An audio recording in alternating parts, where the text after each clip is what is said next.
y luego pues tenía que hacer labores típicas como prepararle cuando el marido llegaba el baño con las sales y tal. Y ella dice que esta vida le aburre, que ella, por supuesto que quiere ser escritora, es escritora y quiere independizarse, pero en aquella época es muy difícil. E intenta e incluso piensa qué podría hacer, ¿no? Continuamente en sus diarios está contando qué podría hacer, porque es difícil vivir de la escritura. Incluso lleva a varias editoriales sus textos, pero los censuran porque hay un gran componente erótico.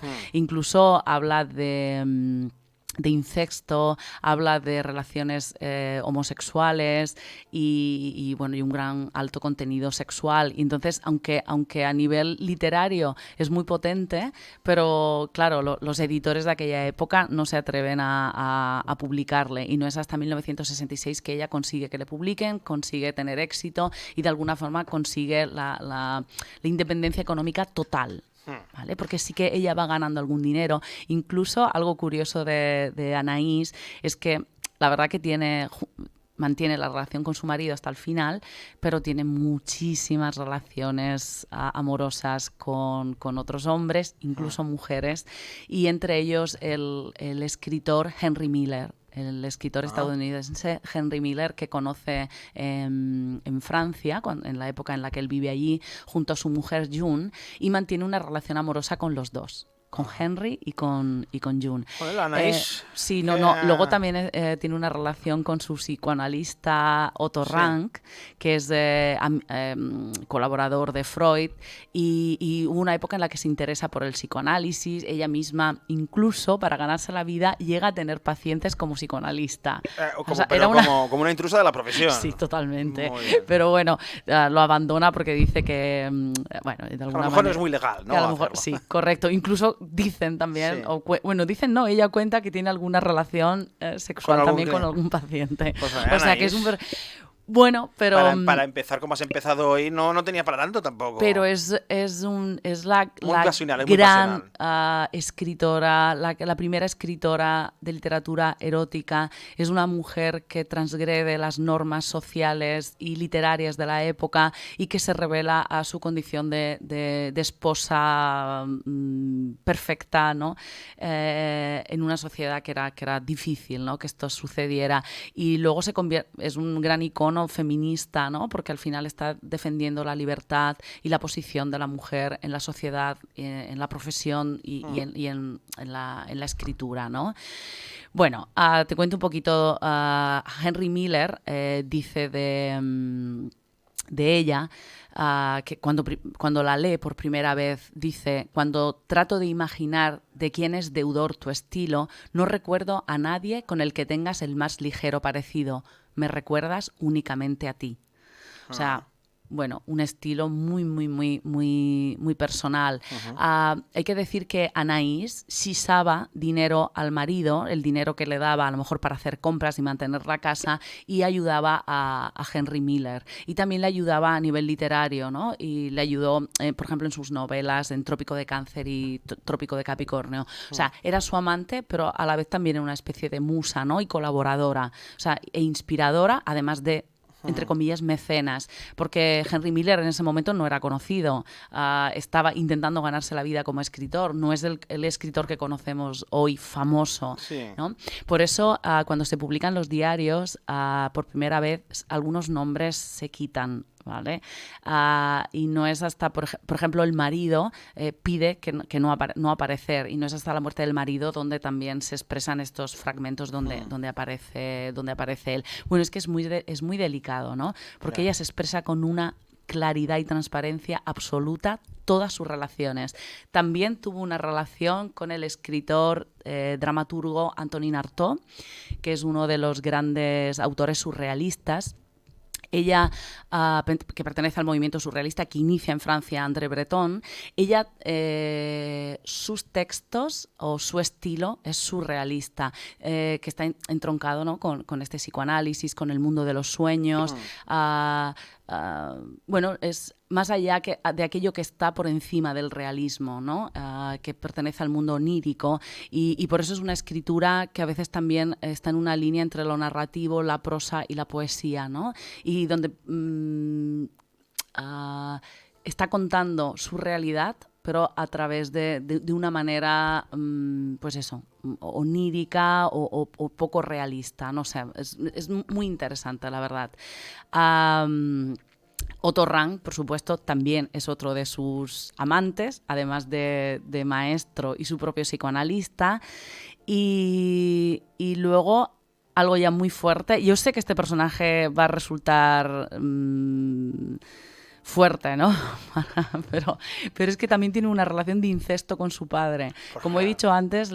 Pero era como el cenicero de un bingo. Pero ¿sabes qué pasa? Yo a veces hablo también con amigos y les digo, pero es que ocultamos las realidades y la vida es así. Y ella lo decía todo. Es así de cruda, es así de dura. Sí. Y lo que pasa es que tendemos a guardar, ¿no? Y a no contar todas estas... Sí. Bueno, pero y a no ser... un incesto... Otros estudiosos de la vida de Anaïs Nin dicen que ella era una gran... tenía una gran imaginación y que era muy mentirosa. Entonces, a lo mejor... forma parte de su imaginario. Correcto, a lo mejor mucha parte de este diario es imaginado. Para crear su leyenda, correcto, ¿no? O es inventado y al final lo que está creando es una especie de diario novelado. Mira, donde... Eso en el cine lo dicen mucho de Quentin Tarantino. Ajá. De que Quentin Tarantino, cada vez que dice una entrevista, le preguntan cosas de sus películas, él dice cosas diferentes. Se las va inventando para crear leyenda de aquello. Y mucha gente dice, pues mira, esta película es porque dijo tal, y siempre crea leyenda de grandes mentiras, que bueno, al final lo que hace estas mentiras es acrecentar todavía más la leyenda. A lo mejor, ¿no? ella era consciente de que todas estas historias, lo que tú dices, ¿no? Podría crear el interés del público, ¿no? Sí, sí. Y bueno, pues cuando pasan los años, ella se encuentra con su padre en Francia y, como te he comentado, mantiene una relación de incesto, por lo menos así ella lo cuenta. Mientras que el padre que culmina con ella su carrera de Don Juan intentando seducir a su hija, Anaïs sabe que ella de alguna manera actúa por consejo de su psicoanalista. Es decir, el doctor Otto Rank le dice, seduce a tu padre y luego recházalo como castigo por haberte abandonado siendo niña. Y así de alguna manera ella se limpia, ¿no? Y se descarga de esta... pues bueno, de este tormento, ¿no? que le acompaña durante toda su vida. Bueno, ella dice que miente, ¿no? A todos los hombres. ¿Tú crees que su marido no se enteró de que tenía otros amantes? Hombre, durante toda la época que está con el marido, Henry Miller, Antonin Artaud, Otto Rank? No lo creo, ¿no? Lo que pasa que yo creo que de alguna forma ella era tan irresistible y que al final se hacía necesaria para todos, ¿no? Porque a todos les daba lo que todos necesitaban, ¿no? Y voy un poquito más allá, que aquí ya nos vamos a quedar todos un poco muertos. Vamos a superarlo, el incesto. Sí, creo que sí. Porque ella, conoce a su marido en Nueva York, pero luego porque a él lo destinan en Francia, viven allí unos años, pero en 1939, asustados un poco por el inicio de la Segunda Guerra Mundial, se trasladan a Nueva York. Y es ahí también cuando conoce creo que él es actor, sí, se llama Rupert Paul. Cuando se dirige a una fiesta en un ascensor en Manhattan, ¿no? Y se casa con él también. Se casa, o sea, en Arizona y se va a vivir con él en California. Y es bigama, mantiene durante 22 años, hasta su muerte, la relación con el marido, con su primer marido, y con Rupert. No cuentan a los estudiosos de su vida y su obra hasta el velatorio, sí, el entierro, que se ven los dos viudos, que coinciden ¿no? los dos. Qué fuerte, ¿no? Es tremendo, ¿no? Sí, Qué vida de cuento, pero al final es... Bueno, vida de cuento, culebrón de cuento, real. ¿no? Es un culebrón de cuento. Bueno, pues eso, que mantuvo los 2 matrimonios en paralelo. En Nueva York le esperaba Hugh, a quien dicen que no sabía lo del otro esposo, y en Los Ángeles estaba Rupert, ¿no? De estas 2 vivencias nace Ciudades Interiores, que es una serie de novelas en la que Nin ficciona sus experiencias, ¿no?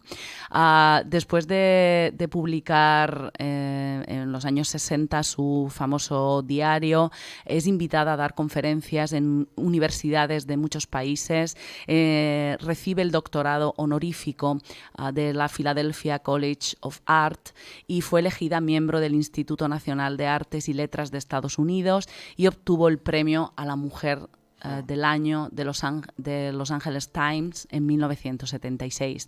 Anaïs fallece en Los Ángeles el 14 de enero de 1977 tras luchar contra un cáncer de cuello de útero.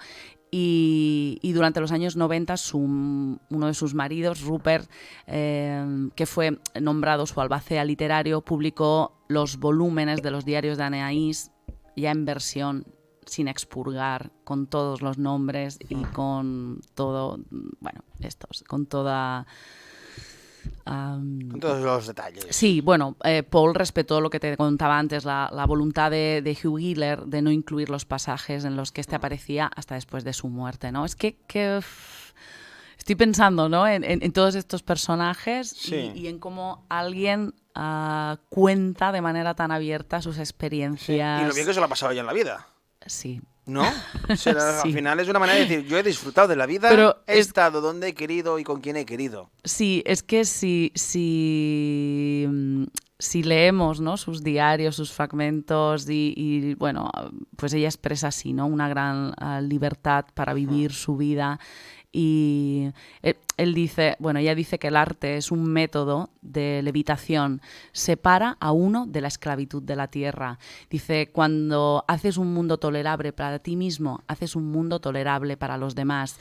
Tiene una filosofía muy interesante de vida. Me voy a despedir porque me comentas que ya estamos fuera de tiempo. Fuera, estamos informativos que quieren asomar. De fondo sonaba, le quería hacer un homenaje a un clásico francés, Debussy, Claro de Luna, y me voy a despedir eso con otro fragmento de uno de sus diarios que escribe en octubre de 1929. Tengo la ambición, y sé que lo conseguiré, de escribir de forma clara acerca de cosas impenetrables, sin nombre y habitualmente indescriptibles, de dar forma a pensamientos evanescentes, sutiles y cambiantes, de dar fuerza a valores espirituales que suelen mencionarse de manera vaga y general, una luz que mucha gente sigue, pero no puede comprender de verdad. Miraré dentro de ese mundo con ojos claros y palabras transparentes. Fuensanta, muchas gracias. Gracias. Bueno, decir que ella piensa que el erotismo es una de las bases de conocimiento de uno mismo y también es una base indispensable como la poesía. Erotismo y poesía, ahí lo dejo. Hasta la semana que viene. Hasta la semana que viene, Jordi.